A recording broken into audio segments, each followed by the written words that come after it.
A tale of two halves. The Buffalo Bills take down the Titans 34-10 to go 5-2. We're going to recap the entire thing and much more on this episode of Circling the Wagons. Hi, I'm Bills defensive end Greg Rousseau, and you're listening to Nate and the Fellas on Circling the Wagons podcast on the Buffalo Rumblings Podcast Network. Nobody circles the wagons like the Buffalo Bills. Go Bills! Where else would you rather be than right here, right now? Hey, let's go Buffalo! Hey, let's go Buffalo! The Bills make me wanna shout.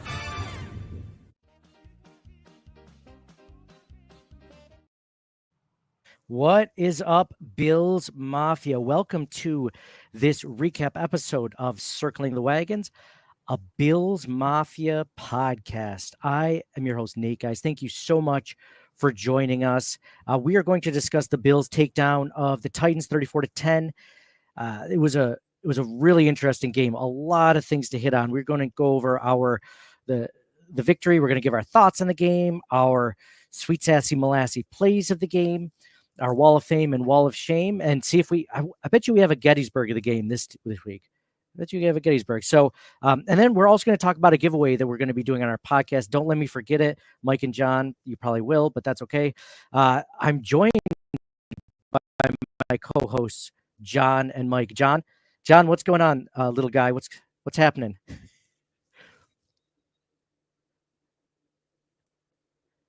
And we lost John. Mike with the cool Bills helmet and the sick visor. What's going on, man? What a game. Mike, you look like you're ready to go into prime time with that thing, man. That's sick.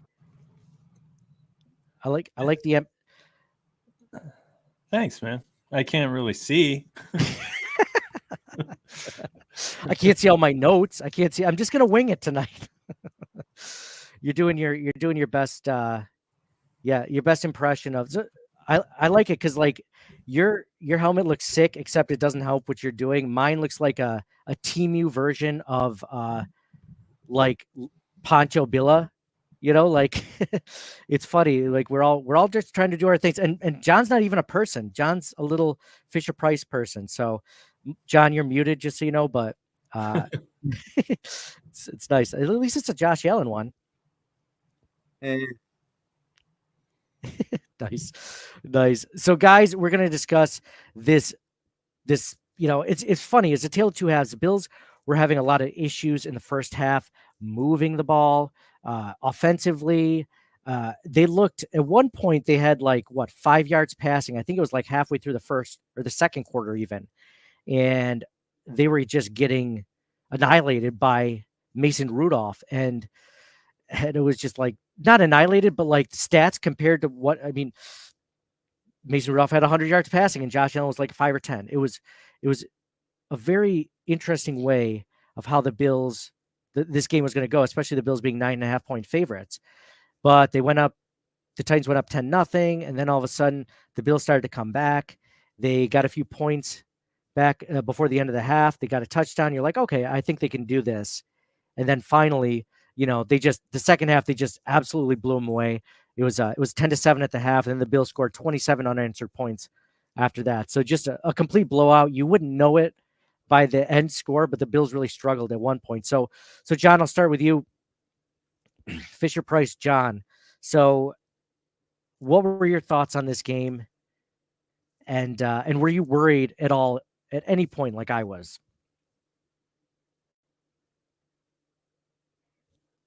Yeah, I think I'm guessing that most people were a little bit worried considering the number of 3-and-outs early in the game for the Bills offense. The Bills defense hung in there, only gave up the 10 points in the first half. So I wasn't too worried about that, but I did think that eventually that could break down. And it didn't. Defense was even better in the second half. Yeah, so it was good to see the offense come alive in the second half. A lot of things went right in the second half. But no, I was definitely a little bit worried, but I knew we were the better team. And I know this has happened before, like with the Arizona game, we started off slow. Um, so I don't know. It ended up being really good. Yeah, I was with you, John. There were three and outs, right, to start the game, and especially when that Amari Cooper, the first pass to Amari Cooper, his first target as a Buffalo Bill, right after the trade. We're all pumped. We're all psyched. We're like, this is Amari Cooper. 3rd and 1. The pass goes right to him. He's open, hits him right in the hands and drops. And you're just like, what? what is going on here, guys? Like, this is not the way I started. And then they kept struggling, and you just were wondering. I mean, I go through these spirals of not depression, but like these spirals of like, man, like, is Joe Brady the right, offensive coordinator? How come the Bills are struggling so much? This and that. And yeah, they pulled it together quickly and efficiently. Mike, Why is it at the half though that it takes like Mason Rudolph looked like an all pro with the screen plays, the dump off to the tight ends, like and then to have it flip so dramatically at the half, like the adjustment that McDermott is making. Maybe he's a mastermind, but how do we get it to happen sooner? I guess. why do we have to wait until the halfway through the game to start playing really good football? That's an excellent question. Mike, I have a question for you. How come the Bills can't defend a screen pass? And how come they can't execute a screen pass on offense? It's like both. It's like a foreign concept on both sides. It's just like, this has never happened before, right? And it's like Mason Rudolph is like the Patrick Mahomes of screen passes in the beginning. Like, oh, Greg Rousseau's about to take him down. Like, nope, flip to the tight end. Oh, Greg Rousseau's about to take him down. Oh, and the tight end's covered. Oh, he's just going to flip it to Tony Pollard for 15 yards. They finally started to sniff it down. But yeah, it would be nice. But the Bills' ineptitude on 3rd down carried over from previous weeks too. It's like when the Titans would get to 3rd and long, you're like, huh, they got it. If it's 3rd and 4 and under, you're like, okay, we're going to get a stop. But when it's 3rd and 9, 3rd and 10, you're like, nah, just give it to them. Start over. That's incredible. That never fails. I don't know if you saw the meme I posted, but it was like the picture of, I don't know if you've seen that meme. It's like a reel of that guy. I believe he's like Indian, and he's like holding like this vest, and all of a sudden like his like coat comes off, and then you realize he has no arms like on it. It's just like this big reveal, right? And I put basically like this is what the Bills offense is, the 3rd and long defense is. This is how they're reacting to anytime. Come on, guys, it'd be really nice if we got to stop here. And the third and long defense is just like, we can't. We have no arms. We just can't do this. So, yeah, I mean, hey, credit to them for picking up. The only thing that scares me about that sort of game planning is that what happens if you play a really good team and not a 1-4 team like the Titans, and they get up early, like the Ravens did, and they're up. But then again, the Bills came back, and the Texans. I don't know. It'd be nice to start. I'd say I'm not going to go wall of fame, wall of shame, but I have some thoughts about that as far as that goes. What would you think about, John? I'll throw it over to you. What did you think about Josh Allen's performance today overall? 7th straight game. The Bills have played 7 games, 7th straight game without 1 interception yet. What did you think about his performance?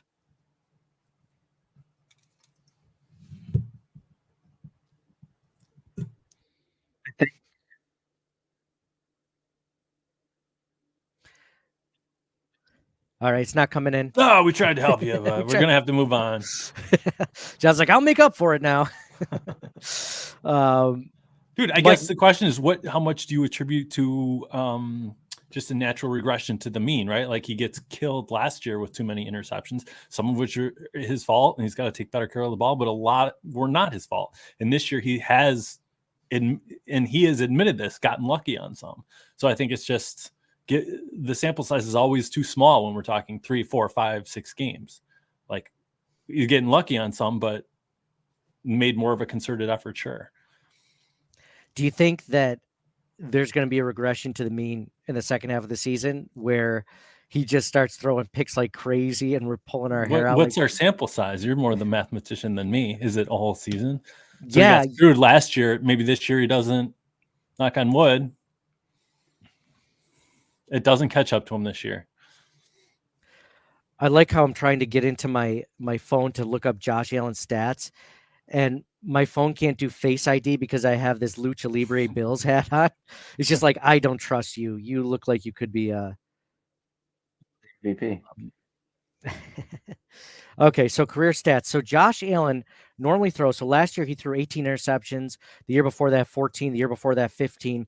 He's never really thrown more than 20 interceptions. And you're talking about a guy that consistently throws over 30 touchdowns, 35 touchdowns. So if it's going to be a regression to the mean in this season, and he's going to throw more like, 14, 15 interceptions, what do we have? 7 games in. We have 10 games left. So you're No, talking. I disagree with the premise. I think last year was an outlier. Oh, last year, him throwing 18 interceptions. Gotcha. Yes, Which isn't that what- bad. It's only a couple more than the year before that. He had 18 in 2023. He had 14 in 2022, and he had 15 in 2021. So you're not talking like he doubled it. Like he didn't pull a Jameis Winston. Remember, Jameis Winston had like 30 touchdowns and 30 interceptions, like a few years ago as the Bucs quarterback. That's not that kind of season for Josh Allen either. But then you have to figure too, like the knowledge is cumulative, right? Being able to read the defenses, and like one would hope as he gets smarter or more experienced to cut down on some of those mistakes. Yeah, absolutely. Absolutely. This was the highest yardage game that this is the first 300-yard game Josh Allen has thrown for this whole season, 323 yards. So actually, let's do it. Let's go into stats of the game. Well, do you attribute that to Coleman or Cooper? Coleman's performance, but Cooper opening it up. What if I just blow your freaking mind and I say I attribute it to Stephon Diggs? And the fact that Stephon Diggs is not there right now, so he doesn't feel like he has to force the ball. Yeah, but Diggs hasn't been there all season. Yeah, and that's when he's been doing well all season, and he hasn't thrown an interception. That's my point.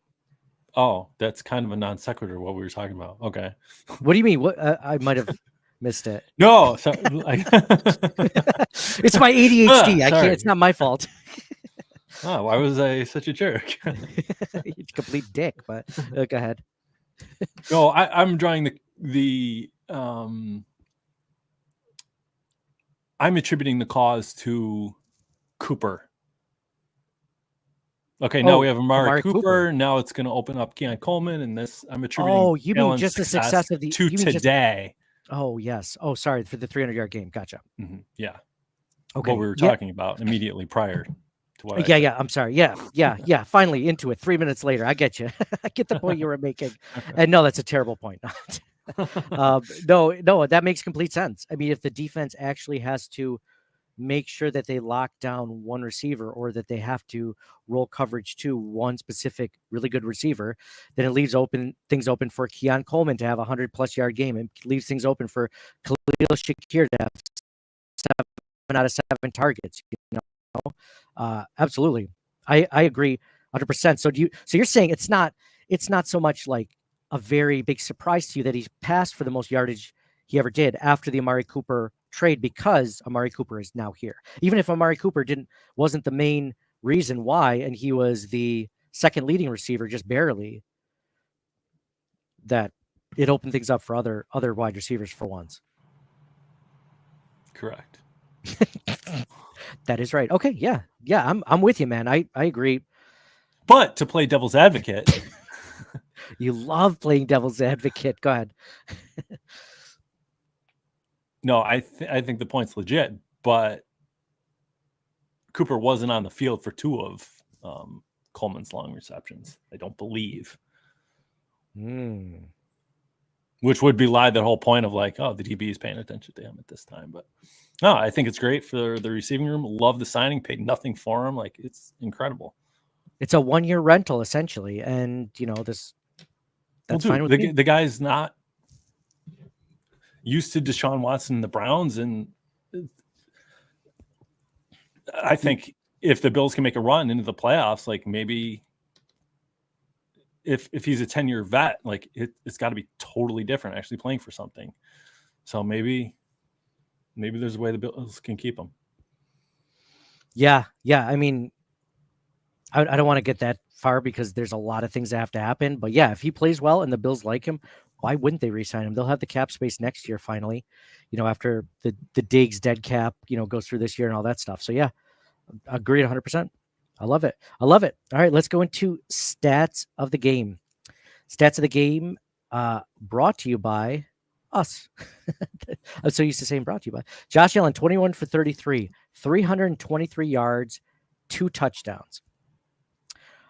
Leading rusher, Ray Davis. Now, this is interesting. Ray Davis had 41 yards on 5 carries and 1 touchdown.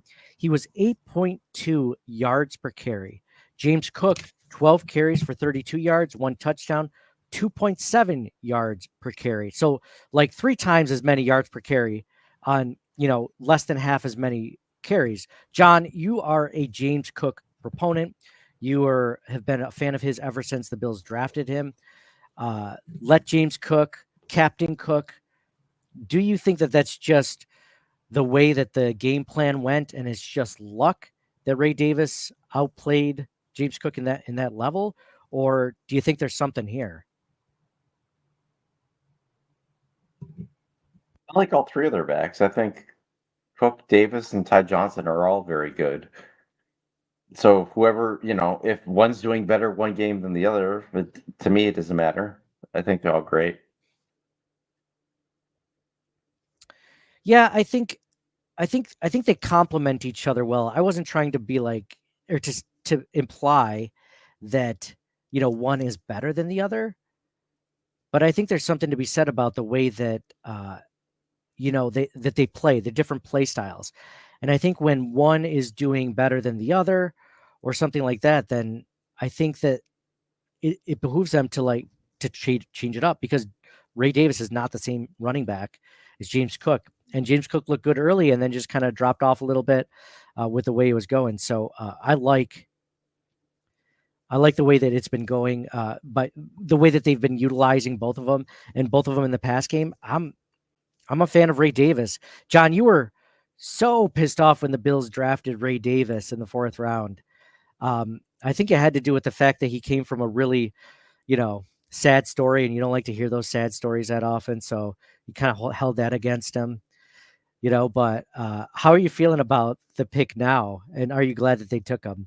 I wasn't that upset about it because it was 4th round pick. If it was in the top 3 rounds, I would have been upset.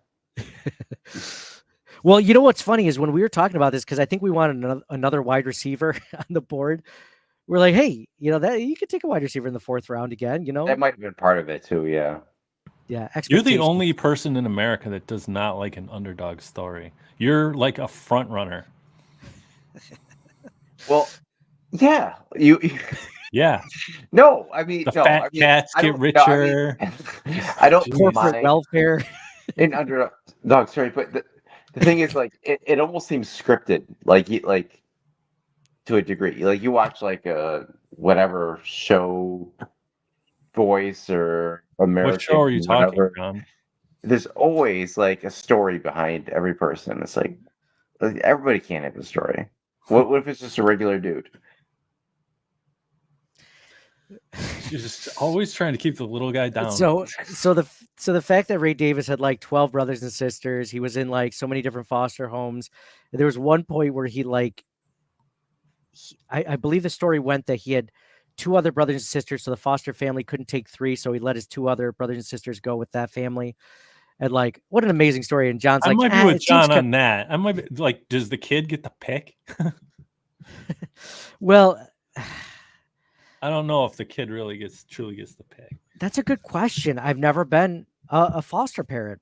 I'd have to see. Like, either way, though, it does. John, are you just fed up because of the draft always shows like a lot of sad stories? Or it's like the Olympics where they show those like everyone came from nothing. They don't talk about the guy who's like came from like families that had two parents that were doctors and like went to an Ivy League school or Yeah. something like that. Like that's And the stories themselves, it's just that it seems like every pick has a story, and I don't know. I don't know how to explain it. when they talk about Josh Allen being a farmer, everyone assumes that like he's on the farm farming. I bet you he wasn't the one doing that if I had to guess. I mean, I don't know a ton about farming, but if your dad owns the farm, I feel like you're not necessarily the one doing everything.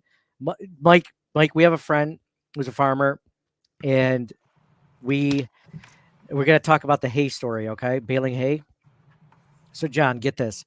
A friend of ours, right, I'm not going to say their name because you know them, but let's say their name was Bob, right? And Bob's dad had a farm. Well, he had a farm too, but his dad had the farm, and he had cows and pigs and chickens and stuff like that. And they would bale I feel hay. like when you use a fake name, you shouldn't use the same first initial as the name. It should be rhymes with. So it could be, it rhymes with Will. Will. I- Hey, that is actually his first name. Oh, shit. Dude, you totally outed Will on this one. He's gonna be so pissed. He's gonna be so pissed when he hears this one. Okay, so anyway, Will's dad was like, "Hey," It's not what he goes by. he does not go by Will. Willie. So Willie, we first became friends with Willie's sister. So Will's sister is like, "Hey, my dad is doing asking some friends to go bail hay. They'll pay you. Do you want to do that? It's like Wait, some you way- got paid? yeah. You didn't get paid? We were just helping out. Yeah. Well, I tried to turn it away. Maybe you were more successful at it. Maybe you would just have a better tolerance for less money than I do. So it's like, what's the hottest time of the year? Mid-July, right? Whatever the hottest time of the year is when we went there, right? So it was, we might have even been 9 in the morning, already 80 degrees, already like we're in a t-shirt. I didn't understand about sweat wicking shirts back then. So I'm wearing a cotton t-shirt, probably a baggy cotton t-shirt. I sweat through it within the first 20 minutes or so. And the thing about baling hay is that, like, I don't know why I'm getting into it, but like the story is essentially that Will was there too. And Will was doing the mowing of the hay. And as Will was getting off the tractor mowing the hay so that we could start baling it, so he said to his dad, "Oh, is Will coming over here too?" And Mike, what did Will's dad say? He's allergic. He can't bale hay. He's allergic to hay. Be like, well, nobody asked if I was allergic to hay when I accepted this position. So then we baled hay. And needless to say, Will's dad wasn't one baling hay. Will wasn't baling hay. So when I think about Josh Allen, it's awesome that he came from like humble beginnings or something, owning a farm. But I think he owns like 1,000 acres, and I guarantee he wasn't the one picking the whatever they do. It's a fruit, grapefruits. No, not grapefruits. I can't remember. But anyway, yeah, I don't know how we got into that tangent, but stats of the game. So then we have. I didn't know you got paid, man. I thought we were just helping out. I mean, it wasn't much. I mean, for like what, 4 or 5, 6 hours of work, what do we get? Like $40? What I get, like $40? That's like actually illegal by then, like based on minimum wage laws then. But it was under the table, so we didn't say anything. So at the end of this podcast, Will is going to hate us for bringing up. Will's dad is going to get audited by the IRS for not paying. All right, Ray Davis, leading rusher. Josh Allen had 3 attempts for 1 carry, or 3 carries for 1 yard. Keon Coleman, the leading receiver for the Buffalo Bills, 4 receptions on 7 targets, 125 yards, 0 touchdowns. Do we have a nickname for Keon Coleman yet? Keon, what was Dion's? Deion Sanders, Deion Prime time? Primetime. Keon Coleman, like Coleman gas grills, right? Like those camping grills. Mm. Keon's. I don't know. I'm I got to s- think. I'm stroking out. I gotta take a couple layers off. You take a couple layers. Turn your mic off for God's sake, though. Nobody needs to. Oh, there you go. So, John, do you have ChatGPT? Let's see if ChatGPT can come up with a better nickname. But Keon Coleman, leading receiver for the Buffalo Bills. If anyone's listening, we have about, I think, 1,200 people watching live. If you have a better nickname for Keon Coleman, let us know. We don't really have one. We might have to resort to AI. Amari Cooper, the next leading receiver, 4 receptions on 5 targets for 66 yards and a Live? touchdown. What's that? This is live. We're going live. Yes, this is live. Oh, hey everybody. John.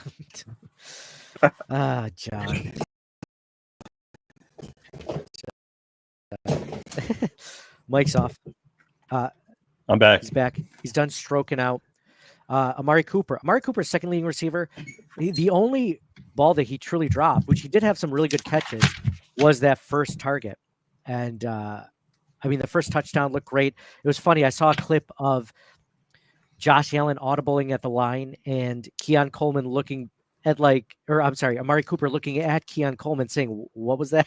Like, what was that audible? Just because, he's only been there 3 days. He has no idea what the audibles are. It was just funny. And then he ended up getting the ball on that audible for the touchdown. First touchdown. First touchdown on Buffalo Bill. When they're like, hey, because he was in Cleveland with Ken Dorsey, he must know everything. Like, that's BS, right? We can all agree.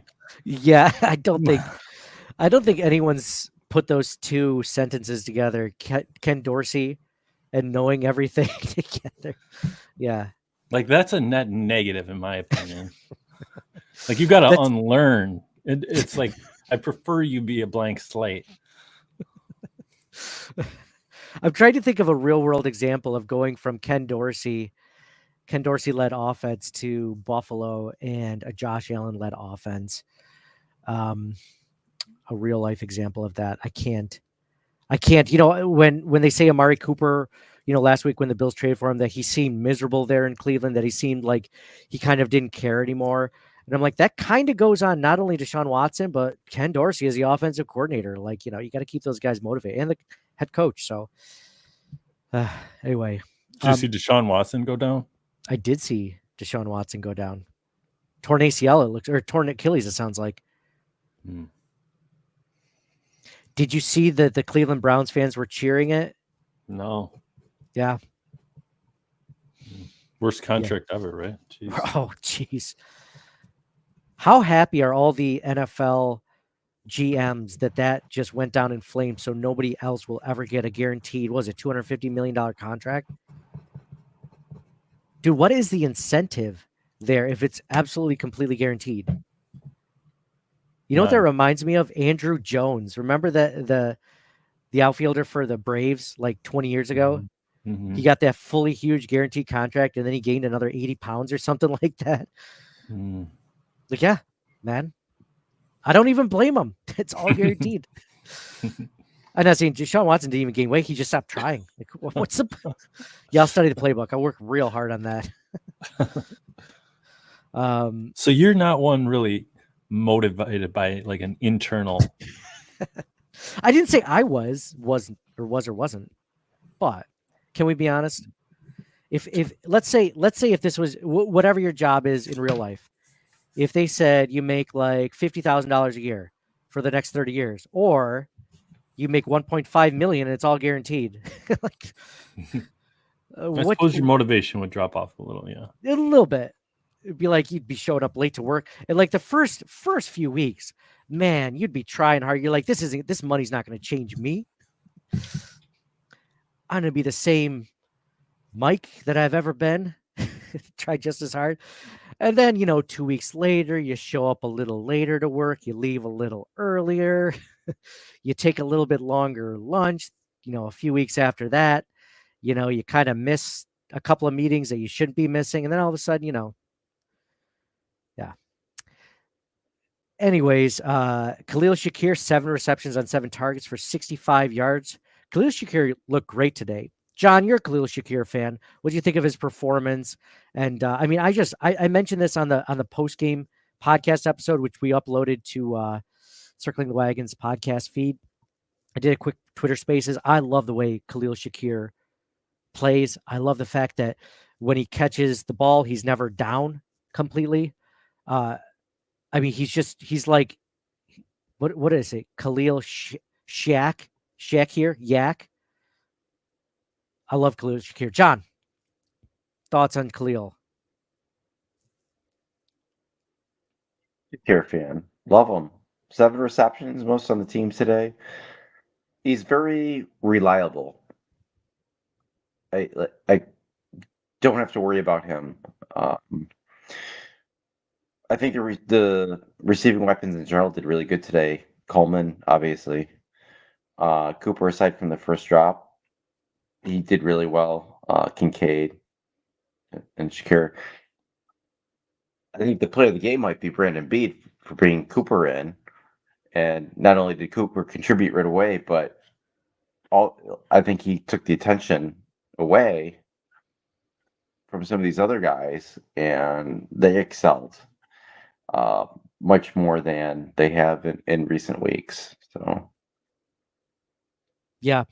This was the first time, not only did the Bills have Amari Cooper on their roster, but this is the first time that like all of their weapons were healthy, right? Khalil Shakir was kind of healthy last week, but they didn't let him play a full snap load. I mean, the Bills were missing some players. So not only did they get, Amari Cooper, but now they have a healthy Khalil Shakir, and it showed. I mean, having all of their weapons healthy and on the field, 323 yards, man. It's no mistake. It's no coincidence. So then you talk about Dalton Kincaid, the next leading receiver, 3 receptions on 6 targets for 52 yards. And then Ty Johnson had that 1 touchdown from the 1 yard reception. Curtis Samuel, I'm surprised he hasn't got it started yet. I think he might still be dealing with an injury. And then he also got injured during the game. I don't know if he came back. I don't believe he came back. So, so the Bills had 1 fumble recovery, 1 from Terrell Bernard, 1 interception by Damar Hamlin. Greg Rousseau had half a sack. Dwayne Smoot had half a sack. Daquan Jones had a sack. AJ Epinesa had a sack. So the Bills. Epinesa almost had a taint, man. That would have just changed the whole complexion of the game. It was the Titans' first drive, right? Yep. Oh man, it's right to him. We were talking about the Bills covering screen passes, or their inability to. That was the best covered screen pass I think the Bills have had in three seasons, where he knocked that ball up. He waited just perfectly for it, and almost landed right in the breadbasket and took that back for a taint. So yeah. It's against the screen. And Bernard sniffed out a screen today and made a good tackle for no gain or even a loss, I think. Dude, I don't want to get ahead of myself in Wall of Fame, Wall of Shame, but you might have just mentioned somebody that might have made mine. But yeah, great game. So those were stats of the game. Hold on real quick. Let me do one more. Let's see. Some good stats here. Also, Bernard ended up being downgraded to out. I didn't realize that. I didn't realize he was out for the game. I'm curious to see what ends up next week. If that ankle ends up being too much of an issue that he can't play next week. He's huge on that team. Let's see. Keon Coleman tallied his first 100-yard receiving game, hauled in 2 40-plus yard receptions in the game, raising his season total to 3 touchdowns. The last Bills rookie with multiple 40-plus yard receptions in a season was Gabe Davis in 2020 with 3. Amari Cooper recorded 4 receptions for 66 yards and a touchdown. His touchdown came on his first catch as a Bill, 12-yard pass from Josh Allen. Cooper is the first Bill to have his first reception with the team go for a touchdown since Matt Breida in Week 10 of 2021. Greg Rousseau's totaled 6 tackles, half sack, and 6 QB hits. His 6 QB hits are the most by any player in an NFL game this season. It also marks the most by a Bill in a single game since at least 2006. Wow. 2 shout outs there. All right. Before we get into Wall of Fame and Wall of Shame, let's go into Sweet Sassy Molassy plays of the game. All right, Sweet Sassy Molassy play of the game. John, I'll start with you first. What was your Sweet Sassy Molassy play of the game?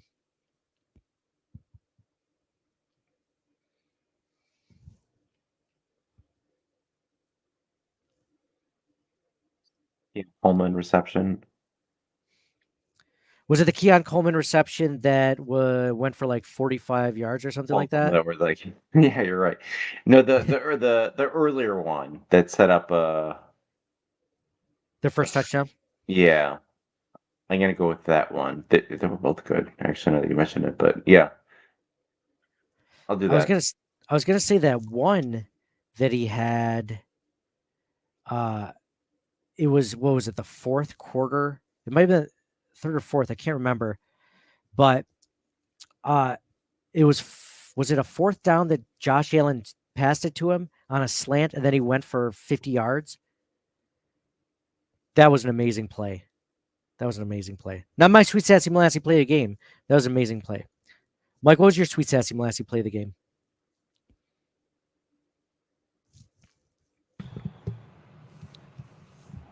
For me, it was like when the game was still in doubt. It was 10-7, Tennessee. It's 13 minutes left, early in the third quarter. But it was a combination of two, right? The Titans were on their own 40, 3rd and 1. They were stuffed. Pollard was stuffed at the line. And then it became 4th and 2, and I couldn't believe they went for it. And the Bills just stuffed them again right at the line. And that led to the play John was talking about, the Coleman pass, then the Kincaid pass along the sideline, and then ultimately the Cooper touchdown. But that defensive stop, like, completely changed everything. Was that in the third quarter, second quarter? It was the third quarter with like 13 minutes left. Yeah. Because that was I think that was the one where Amari Cooper got the touchdown, because that was actually the Bills had that big 4th and 2 stop. Is that the exact one you're talking about? Yeah. And then the Bills got the ball back and Amari Cooper scored that touchdown right after that. Oh, we are not on the same page today. Is that a different one? Okay. No, that's the one. That's the one. But Keon Coleman didn't score that touchdown. Cooper scored the touchdown. Cooper scored the touchdown. Yes. Yeah, you're right. I'm not on the Ultimately. same page. I have 5 different things going on. I'll blame that. I won't take any What are responsibility. you doing, for it. man? I'm doing an Aaron Rodgers. No, I'm looking at the I was looking at the game tracker to see exactly which one I was thinking about, and I think that was the same exact one. So yeah, that's mine too. You could argue that big 4th and 2 stop that led to the Amari Cooper touchdown, that, then they went up 14-10, and then they never looked back. That could be the Gettysburg of the game, you could say. Huh? That was a turning point, and also happened to be one of the best plays. If I didn't give it to that play, I would definitely give it to John's play. No, he gave it for the first reception. I gave it to the second reception. A lot of great plays out there. But not speaking of plays, let's go into Wall of Fame and Wall of Shame. By the way, if you are watching this live, we're up to almost 1,500 views right now live. If you are in Facebook, Twitter, Instagram, YouTube, whatever you're watching this on, if you want to type in your Wall of Fame or Wall of Shame now, I can share those with the group, but we're going to give ours right now. So, John, I'll start off with you on this one. Wall of Fame. Where do you go there? Yeah. Say again, please. Give it to everybody on the team, or will Mike yell at me for saying that?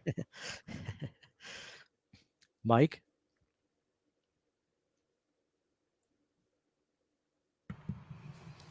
For me, just the defining characteristic of the game is the second half adjustments,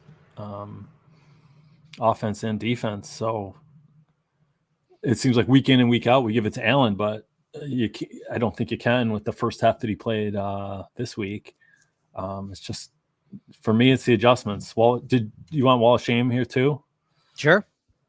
I just, the one thing that made me jump out of my seat was the referee. Like I'm always reluctant to say the refs, but their language in the challenge on the Kincaid pass, when they're like, we're gonna honor it because it was in the air. It's like, that's not the rule then.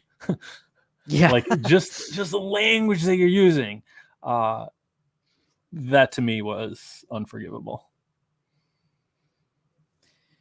That the way that they justified that penalty was enraging. To be like, they're basically saying, well, we normally don't let this fly, but we're going to anyway. Like, why? It's like saying too much. Like, we wouldn't have known if you're just like, oh, we're going to review the play. Yeah, It was exactly. a case of putting your foot in your mouth and just allowing it to happen. When I hear stuff like that happen to the Bills, like where it could have easily, it gone against the Bills if the Bills snapped it really quick trying to get a playoff, right? Because they knew it might get challenged. So, luckily it ended up not getting overturned. But the BS part of it after that was the fact that after it wasn't overturned, they didn't lose a timeout either. It's like, oh, they were technically challenging something else, so that doesn't get held together. Like, what? Has it ever happened in the history of the NFL? It's like, well, they meant something else, but even though they challenged it and it didn't get overturned, we're going to let them go. Not only are we going to give them the benefit of the doubt of the challenge flag not being thrown when it should have been, we're also going to not allow them to lose a timeout. Like, yeah. You can't make this stuff up, right? Like, I'm thinking about, I immediately go to the Houston Texans playoff game when all of a sudden, like, the Bills got a touchdown, taken away from them, on the kickoff touchdown where the guy just like flipped the ball in the air and then the Bills recovered it in the end zone and it was a touchdown. And the refs gave it to the Bills. Then all of a sudden these refs wearing all black came out of nowhere. Just like, nope, it actually wasn't. Like, where have you guys been? What is this? The Illuminati of referees? Like how is this possible? The more I think, like, so I'm going to get conspiracy theory, Nate, for a second. When I see BS things like this happen to the Bills that I've never seen happen to any other team in the history of the NFL, I think the NFL doesn't want a team in Buffalo. Like, they're doing everything they can to, like, make this franchise win less games so that we cannot keep this team in Buffalo, because they do not want, like, that there are like 20 other cities that the NFL would rather have a football team in other than Buffalo. Buffalo is by far the smallest market. I'm almost positive it is. And like, they would love one in Austin, Texas. They would love one in so many other cities in the US. Sorry, I just had to kill a mosquito hanging around my basement. My lovely basement you can see in the background. But I just get conspiracy theory, Nate. And I'm like, the NFL doesn't even want one. It's like that Madden game, like when you're playing Madden and your team's like 12-0 because you're crushing everyone. And all of a sudden, like on every snap, like your quarterback fumbles the ball, your running back fumbles the ball, or, like all these things go against you. You get burned deep that you've never gotten burned deep all season. It was basically like the makeup game. Like, men's like, you're not going 16-0 or 17-0 in this league. Like, you're going to lose one. And today's the day. I don't know. Isn't Green Bay smaller? That's a storied franchise. When I worry about conspiracy Nate falling too far down the rabbit hole. Green Bay is pretty small. It might just be Green Bay. I think it's just If I own one of the teams, what do I care? Actually, Buffalo is less than Green Bay. So, but yeah. Well, you're thinking as a conglomerate of the whole entire NFL, if you have a stake in the NFL and you're one of the major owners, why would you want them to stay in Buffalo? Like, you want to make more money. You don't make more money by having it stay in Buffalo, right? You'd have it go to a bigger city. And there's probably 10 to 15 other bigger cities. I mean, there's probably a lot more than that, but that you could easily have a franchise and make a lot more money. Yeah, but Oh, man. relative to if I own the team, right? What's what that percentage 1 of 32 if we get Buffalo to go somewhere else? It's so minuscule. Dude, 1 of 32, that's like, let's say their margin for the NFL like goes up another 2%. So it's like it's a $50 billion industry, right? And another 2%, that's $500 million. No, that's 50 million. No way. I don't know how much it is. 500 If million. I'm Jerry Jones, I'm worried about the Cowboys, and well, he's the GM, so I can't say he's worried about his GM, but he's worried about his team. He's not worried about If that was the case, Green they Bay or would, like, Buffalo moving. they're always trying to make it bigger and expand, though. They're playing games in Germany, in Mexico, in Brazil, in Well, that's the whole. the That's UK. expanding the entire pie. Yeah, but they want to expand in the US too. Like they're trying to get, more people watching the game, like children, other types Put of a poll adults. up, man. I don't know. Put a poll up? Okay, fine. Screw it. What do you want me to put a poll up? Does the NFL hate the Bills? I'll put it up there. Guess what? Bro, you know I'll what do it it. reminded me of? You know what I was? It just kind of came to me now. Completely unrelated. Like that, we wouldn't have known that ref might get a tongue lashing only because of his phraseology, right? Like he should have just like, we're reviewing the play. Nobody would be the wiser. But he tried to do, is he being more transparent? Like that was a terrible decision because now we're crushing him. Remember the time we were like going back a long time, we were out in the woods and we were playing paintball. Yeah. And we were on someone's land. Like, of course, there are no trespassing signs all over.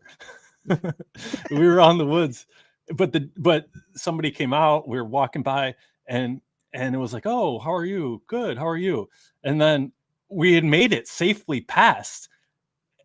And then we piped up and we're like, "Oh, is it okay that we're playing paintball?" He's like, "Absolutely not." All we had to do was keep our mouth shut. We're in the clear. That was probably me, wasn't it? Who said that? Was that me or was that someone else in our group? That might have been me. It might have been you. Yeah, it sounds like something you do. Right? But like we would never know if that ref hadn't said anything. Yeah, you were also like 14. You were like, yeah. No, you can't play. Is it okay that we're hunting deer on your property right now? We're mining for oil and gold. Is that okay? He should have been like, as we walk by saying hi in our wait here, paintball- I'm going to get the police.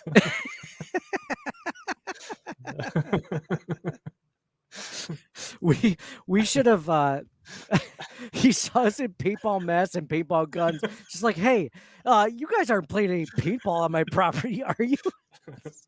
I think the what puts it over. I think we hit all our stuff. Oh, did we? So we were smart enough to hide all of our stuff to make it look like we weren't playing paintball, and then you come along and say like, it's cool if we're playing paintball, right? You know, that thing that we were trying to hide from you. Yeah, absolutely. Your example of the hunting deer was that like medieval England, like where they? Oh if no, you hunt can't do that. on like the king's land. They Oh yeah, that too. You can't do that Yeah. too, but you still can't do that now. Like people obviously get, yeah, but it'd angry be if even you're- funnier if it was back then because they killed you. Oh yeah, You're like, that's oh sure. It's okay that we are hunting deer on your land, sire.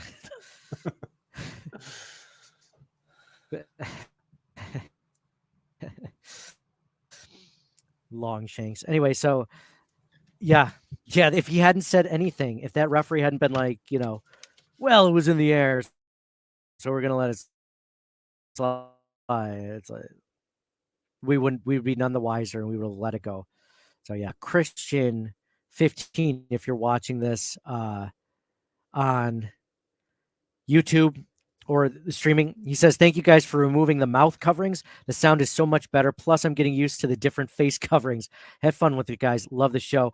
That's Christian. Thanks for watching, listening. being a part of the show. He mentioned last week on that episode that he said there was a little bit more saliva and hearing things. So I heard it the first time with my mask over it. So we got masks that are a little bit easier, so you can hear us better while still maintaining anonymity. And yeah, we wanted the saliva for you to hear, Christian, because this is not only a Bills podcast but an ASMR podcast. You can't tell that, but I put that in the I put the ASMR in the tag in the YouTube tags. So those were Wall of Fame, Wall of Shame, Sweet Sassy Lassie plays of the game. Now let's get into hot takes from Bills Mafia. John, any hot takes from this game, for this win from Bills Mafia, being a Bills Mafia podcast, official Bills Mafia podcast? Anything about Christian's thing about the mouth coverings? Anything you want to say? I think like we expected to win this game and we did. Yeah, I mean, we're firm control of the division. So, it's really just going for the 1 seed, I guess. You got to hope for the Ravens and Texans and Chiefs to lose some games. But other than that, I mean, we're going to make playoffs. So we're going to get in there and we'll see what happens. Yeah, Dolphins lost again today. The Seahawks are 4-3, so they're not a pushover, but then they play the Dolphins after that, the Colts after that. I mean, nobody truly worries you that much. It's not until the Chiefs play the Bills at Highmark Stadium in Week 11 at 4:30. So that'll be the one that really, But again, you're right. This was so not a really hot take there, John. Just saying this is a game we should have won, and we did. So you're right on that one. Not super hot. Okay. So after every game,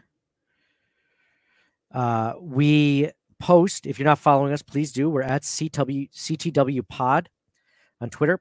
After every game, we post Wall of Fame and Wall of Shame. Or I'm sorry, what is your hot take of this Bills win? And Bills Mafia coming together with a hot take. Let's see. We have. Let's start at the bottom. Because I was reading some of these on the episode, the Twitter Spaces episode. So if you haven't heard that, please check it out. Zach Moots says this team is crazy. We played maybe 50% of team potential today and put up 34.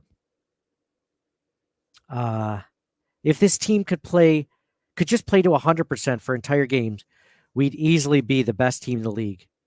Absolutely on that one. Lil Pasty says the Chiefs shouldn't have let us get Keon Coleman. I love that one. Clearly referring to the Keon Coleman or the Xavier Worthy trade that the Bills let the Chiefs get Xavier Worthy. Scorpio King says Cook should be the backup. Ooh, that is a hot take. John, you mentioned you like all three running backs. Gun to your head right now. Who do you put as a starting running back next week? Both guys, if let's say they're both completely healthy, Cook or Ray Davis?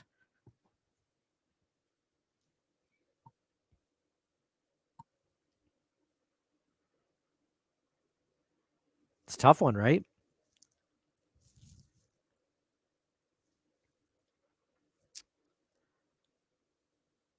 Okay. Well, I haven't heard you, so maybe our connection is bad, but Harry Gooch says right after that, I need more Ray Davis and less Cook. OC needs to figure out how to call a first half. He's going to be if OC needs to figure out how to call a first half, he's going to be what costs the Bills more than personnel. Babbage is legit, and we need to put some respect on his name. Allen didn't need a number one wide receiver, but damn, is it fun to watch him with one? Absolutely. I love that. I can't disagree that we need to see more Ray Davis. One of the things, not only was Ray Davis like a better receiving running back than I think James Cook was coming out of college, but Ray Davis is known for picking up pass blocks. So I'm not saying James Cook is bad at it. He's getting better at it. But I think that was one of Ray Davis's fortes. So, I mean, there's not a lot of negatives to Ray Davis over James Cook in that respect, except that it's less likely that Ray Davis will probably break one, right? I mean, that's kind of what it is, because Ray Davis, I think, is better at breaking tackles. He's just not as fast as James Cook. I think he's better with the ball, catching it and stuff like that. So we'll see, man. I think he deserves more snaps for sure, more touches and more snaps. I don't know if I'm ready to say he needs to be the starter over Cook.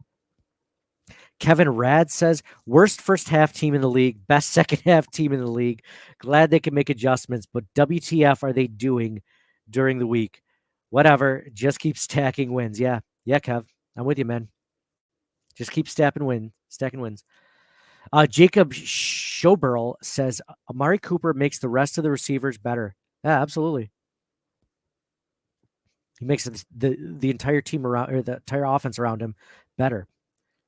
For now, at least. Well, Big R, our guy Big R says, Wall of Fame, Josh, Keon, and the defense. Wall of Shame. First half offense. You know, I didn't even do Wall of Shame. I was actually, Big R is like, I swear to God, he's like my burner account. The way he thinks, and we DM in the background. He's hilarious, and we've had him on Spaces. I was legitimately going to put first half offense on the Wall of Shame. John, did we even get your Wall of Shame? We got John's, or Mike's Wall of Shame was the officiating. John, did you give a Wall of Shame? I don't believe so. The multiple 3-and-outs to start the game for the offense. Not a fan of 3-and-outs, no? No, not really. He also says, Sweet Sassy Molassy play the game, the fourth down stop to start the second half. Yeah. His hot take is the D has been good, but to win the Super Bowl, it has to be great, like KC. Man, I'm trying to think of if the Bills were to make it to the Super Bowl. I mean, you can't even think about Super Bowl until you get past the Chiefs, but yeah, I mean, the good thing about that, man, you talk about making it to the Super Bowl, the defense has to be elite. Imagine them getting back. I mean, hopefully Terrell Bernard's injury isn't serious and he can come back next week, if not in a few weeks. But I mean, if you're talking about Von Miller coming back in 1 week after the Seahawks game, and then you're talking about Matt Milano coming back sometime in December. I mean, those are two huge additions that we're going to have that we didn't have today. And the defense played really well. AJ Tharp says, love the support Bills Mafia gave to Tyler Bass. Absolutely. My hot take this week is Rousseau hates Christmas. He spent the entire game beating the crap out of Rudolph. Presents might be late. Nice. Michael Graham says, Amari Cooper is the key to unlock this offense. Cannot wait to see him when he is more in tune with the scheme. He opened up everyone.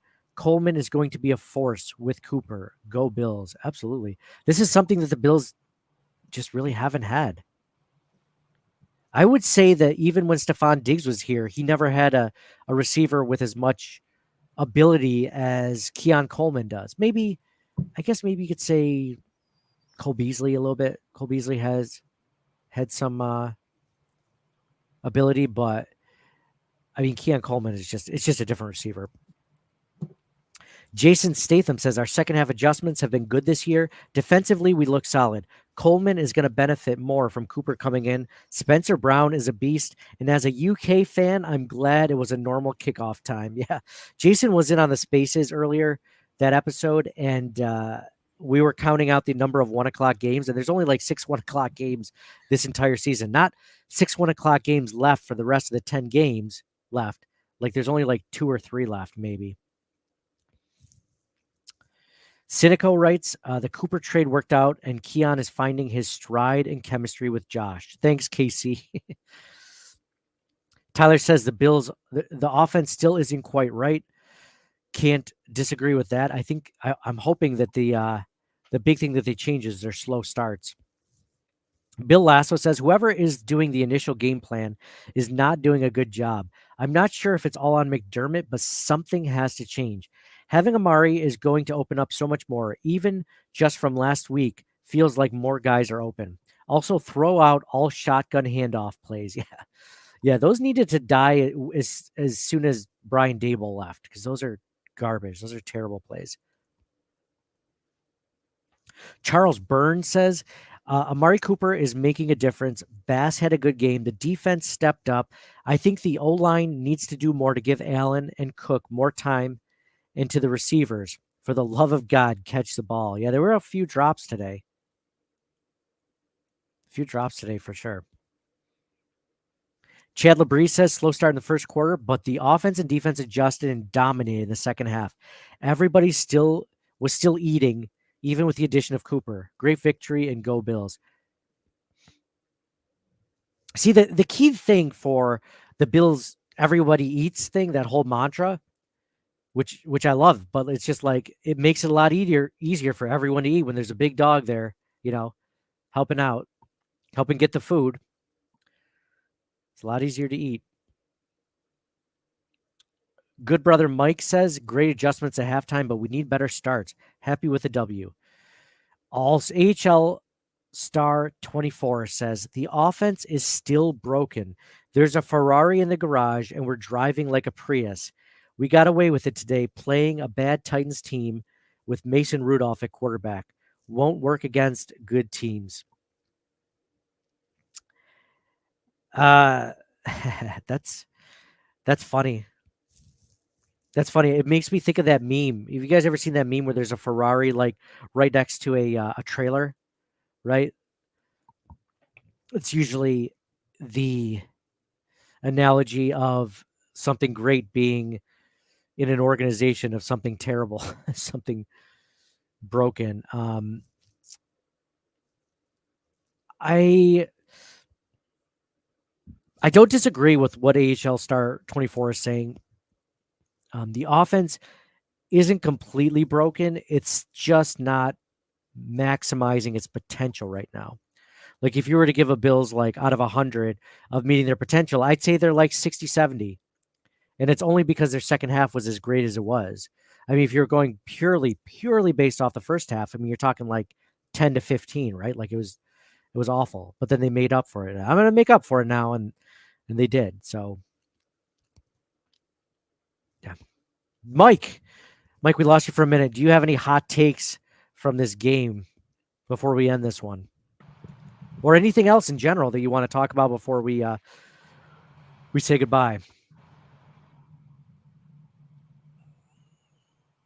I don't think so. Cool. John, any last thoughts before we end this one? Do you book your tickets yet to New Orleans? John, you talking Super Bowl right now? Stop it. Go. No? Okay. No, you're not. Anybody got any Halloween movie recommendations? Ooh, Hollywood or Halloween movie. We just saw one last night called Ready, Set, Go. It's on Hulu. Is it scary? That's it's not so much scary as it's more thriller. Ooh. But I mean it's a horror movie. You know, where essentially this woman. Don't tell me. I don't like to know. No. I'll give you just the brief plot. You've for if already said anyone's too much. listening. I want to go in completely There's a blind. woman. You ruined it. Is it over 7 on whatever? When I Google a movie title and it comes up with it's like IMDb and Rotten Tomato score, right? Those are the two that come up. Is it above a horror? Never gets above a 7. Is it above a 6? So I can't speak to. I never looked at the rating for it. I'll just go off what I thought of it, and I thought it was pretty good. It was a cool movie. It was different. It had a lot of. I mean, I'll just give. Okay, so people. No, that's it. Don't tell me more. Ready, set, go. Write it down. Do you have one, Mike? No. What is real quick before we end this one? What is the scariest horror movie you've ever seen, either now or before, or like long time ago, like when as a kid, like the one that you've seen recently, or like even as a kid it was scary because it could have been scary to you at 10 years old. but now it's not. Ready, Set, Go. Molly is caught up in a life that she doesn't want. That one Yeah, from 2015. It's an hour and 13 minutes. Jeez. it's the one. I think her name is Molly. Yeah, maybe it's not. I mean, it's not that long. An hour and 13 minutes. Jeez, they could have kept in the director's cut. There's not even like a. It was a cool one. It was one I'd never seen before. We watched it last night. Basically, she like marries a guy. Oh, I don't want to know. You're reading. You read more than I gave you. No, just I'm now. just trying to Google to see what the. I've never looked up a movie and not been able to see a rating. Ready, Set, Go. Okay, hold on. Look, I'll find out. Ready, Set, Go on Rotten Tomatoes. Set, Go. Can't even find it. Rotten Tomatoes. Oh yeah, it's not on. You sure you have It's the not name on. right? That's the one Maybe. where they woke up and it was all a dream, right? John. Go to Hulu and go to like your recent watches. Oh, Ready or Not. Yeah. Okay. They have it as a comedy movie, and it is kind of funny, but it's more horror. But Nate Ready thinks or it's Not. a horror. Ready, Set, Go. It's Ready or Not. My mistake. No, that's understandable. It's 6.9 on IMDb. Just so close. So 7 is But your minimum? 89% on Rotten Tomato. Wow. All right. I'll put it on my list. Thanks. Do you right at not the go top. below a 7 from IMDb? Is that your thing? Oh, I feel like horror is nothing gets that high, but I'll put it on. It was a cool movie. Ready or Not. Okay.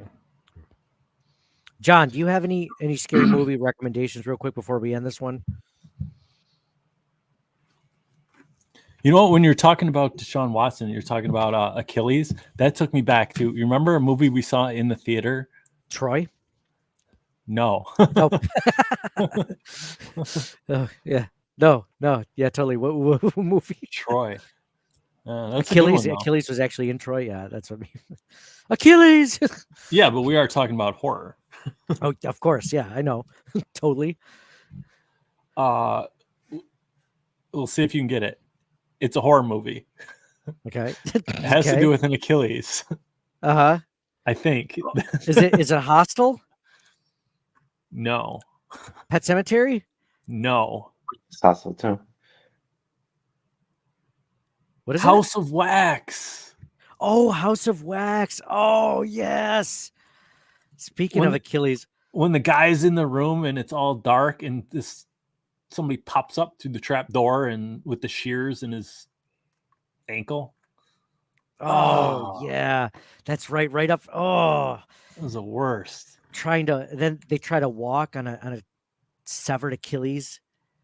Oh, Ah. yeah. Dude, nothing gets you like that happened in Pet Cemetery in that movie. The little kid had like a scalpel and he got the old man's Achilles with that one. And then there was in Hostel. I swear to God, they did it in Hostel too. I didn't see Hostel. Dude, there's nothing like think about all the terrible, awful things that can happen. And then I think about the ones that stick with me the most. The Achilles severing yeah. is Yeah. a good one.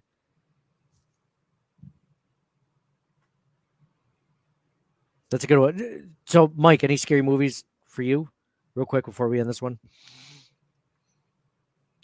No. There's one of the scariest movies I've ever seen, and still to this day, I think, and I think it's just the paranormal ones scare me more than like Texas Chainsaw Massacre. Like that's a good movie and it's scary at parts, but it's not like I don't think about it after it's done. You know, I'm not worried that there's going to be Scarface, like, you know, hanging out in my backyard. Like, could be a serial killer, could be like Ted Bundy, sure, but like, you know, that Scarface or whatever doesn't scare me. But like movies like Paranormal Activity scare the bejeebus out of me. Because more relatable. Like It's it could not happen. even. It's not even that it's relatable or that it could happen, that I know that it's happened to anybody or that like I can see it happening, but it's just like that unknown of like a ghost or something that you can't control or face or see. You know what I mean? Like that's That's the I only saw scary. one. Didn't they kind of make it into a franchise where it just kept going? Yes, but that's not even the one that's scary. And of course I completely lose the name of it. It had Ethan Hawke in it, and it's just something. It basically just means how like sinister something is. It's not sinister though. Or is it sinister? Yes, it's sinister. Another name for how sinister something is. It's called Sinister. Like I love the Insidious movies, but like Sinister is just creepy AF, man. Mm. That's just oof. I would recommend it, but like I don't know if I'll ever watch that movie again because of how creepy it was. You know, with the way that things went down, like cult like things creep me out and stuff like that. So, but yeah, definitely check it out. Conjuring, like that was a good one. Like those creepy paranormal. The Ring was a great one.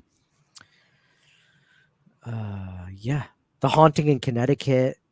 I like movies, so I like the horror genre where, like, The Sixth Sense, and like it's not there's one with Kevin Bacon where he found a hole in his backyard and he like kept digging it up, and like it had to do with like he was having these like visions, and he kept getting it worse and worse, and then he found out that he was having the visions of someone that was like killed, and he was actually becoming like the person who solved the murder.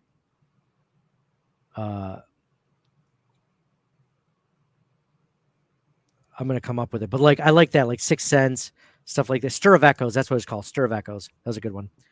But anyway, we gotta end this one. Thank you guys so much for listening. Appreciate you guys being a part of the show. You know, oh yeah, giveaway real quick. Daryl Talley signed jersey. Daryl Talley signed jersey. We're gonna give this away right before the bye. And if you're going to ask how to get that jersey, leave us a 5-star review on Apple Podcasts, or you can screenshot it and take a clip of it through Spotify or whatever you use it. If you comment on this live stream, you are automatically entered. If you comment on our YouTube page, leave a comment there, you are automatically entered. So there's the 3 ways. Leave us a review, comment on a YouTube stream or whatever, or on the posted video, or here in the chat. So Christian 15 that says, thank you guys for removing the mouth coverings. Yeah, you're in, Christian. You're in. So thank you guys all for listening. Appreciate you guys discussing this huge Bills victory. Great win by the Buffalo Bills. Signing off for John. I see dead people. Let's go. for Mike. Go Bills. Looking forward to next week. And for me, Nate, get your tickets for New Orleans. Like John said, great win. We're going to talk Seattle Seahawks next week. And go Bills.